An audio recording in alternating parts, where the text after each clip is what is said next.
Descansando en Dios. Mateo capítulo 12, versículo 50. Porque todo aquel que hace la voluntad de mi Padre, que está en los cielos, ese es mi hermano y hermana y madre. Jesús estaba terminando de enseñar la diferencia entre una comunión genuina con Dios versus una comunión aparente. Y mientras él aún hablaba a la gente, y aquí que su madre y sus hermanos estaban afuera y le querían hablar. Mateo 12:46. La presencia de la familia de Jesús le dio la oportunidad perfecta de ofrecer una ilustración gráfica de la necesidad de una comunión, una relación personal con Él. María tuvo más hijos, medios hermanos de Jesús. Algunos tratan de asegurar que Jesús no tuvo más hermanos en una hipotética virginidad perpetua de María, algo que la Biblia no avala en ninguna parte, y para lo cual traducen la palabra hermanos como familiares o primos hermanos.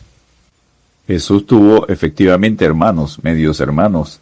Son medios hermanos de madre, pero no de padre, por cuanto el Señor fue concebido por obra del Espíritu Santo sin relación con varón. Mateo 1, versículo 18. Mateo enseña que José tuvo relación marital con María después de tener a Jesús, diciendo, no la conoció hasta que dio a luz a su hijo primogénito, y le puso por nombre Jesús. Mateo 1, 25. Mateo conecta a los medio hermanos de Jesús directamente con María, indicando que ellos no eran primos o hijos de José, de un matrimonio previo, como algunos tratan de hacer creer.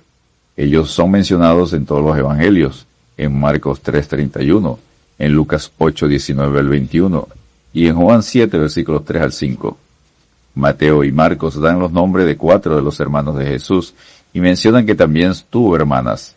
¿No es este el carpintero, hijo de María, hermano de Jacobo, de José, de Judas y de Simón? ¿No están también aquí con nosotros sus hermanas?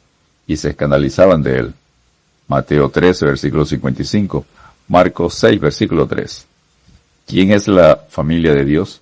Mateo capítulo 12, versículos 47 y 48. Y le dijo uno, he aquí tu madre y tus hermanos están afuera y te quieren hablar.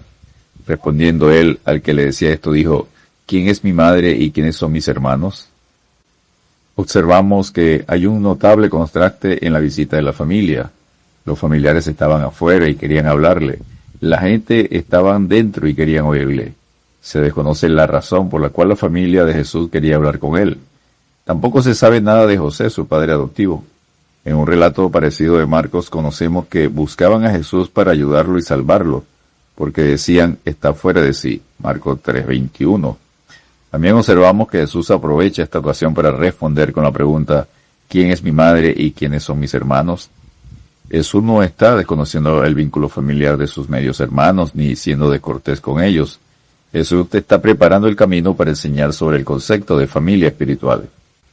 Jesús va a recordarles que el que ama a padre o a madre más que a mí no es digno de mí. El que ama a hijo o hija más que a mí no es digno de mí. Mateo 10:37. Lucas 14:26. Y comienza a enseñar que los vínculos familiares deben quedar en un segundo plano ante el compromiso con Dios y su obra. También se observa que no se aprecia en Jesús ninguna oposición en relación con María, pero sí tiene rechazo en considerar hermanos a quienes la acompañaban porque no creían en él. Juan dice que ni aun sus hermanos creían en él, en Juan 7, versículo 5. Israel también rechazó a Jesús. A lo suyo vino y los suyos no le recibieron. Juan 1:11. La verdadera familia de Dios. Mateo capítulo 12, versículos 49 al 50. Jesús aprovecha la presencia de su familia para introducir el concepto de familia espiritual. Lo hizo extendiendo su mano hacia sus discípulos. Dijo, he aquí mi madre y mis hermanos, porque todo aquel que hace la voluntad de mi Padre, que está en los cielos, ese es mi hermano y hermana y madre. Refiriéndose a los 12 apóstoles, y delante de todos, afirmó que ellos eran su familia, su madre y sus hermanos. Con esta extraña afirmación prepara aún más la conclusión final de la enseñanza. Los 12 apóstoles no eran hermanos de sangre de Jesús. Su vinculación era espiritual, la fe personal en Jesús. Jesús estaba afirmando que la vinculación familiar con Dios es esencialmente espiritual. Es todo aquel que hace la voluntad de mi Padre que está en los cielos. El Señor invita a todo el mundo a ser parte de su familia divina, íntima y espiritual. Cualquiera puede entrar a la familia espiritual de Dios confiando en Él, y es la única familia que en última instancia importa. Incluso ser miembro de la propia familia terrenal de Jesús no incluía merecimiento de salvación. Así que la invitación de Jesús se extendió a su madre natural y sus medios hermanos, porque ellos también necesitaban ser salvos del pecado. María y los medios hermanos de Jesús, después de la resurrección de él, lo aceptaron como su Señor y Salvador. Pablo enseña que apareció a Jacobo en 1 Corintios 15:7. En el aposento alto antes de Pentecostés, los apóstoles perseveraban unánimes en oración y ruego con las mujeres y con María, la madre de Jesús, y con sus hermanos, Hechos 1:14. Jacobo fue pastor principal de la iglesia en Jerusalén. Dirigió el primer concilio de la iglesia en Jerusalén, Hechos 15, versículos 13 al 21, Hechos 21, 17 al 19.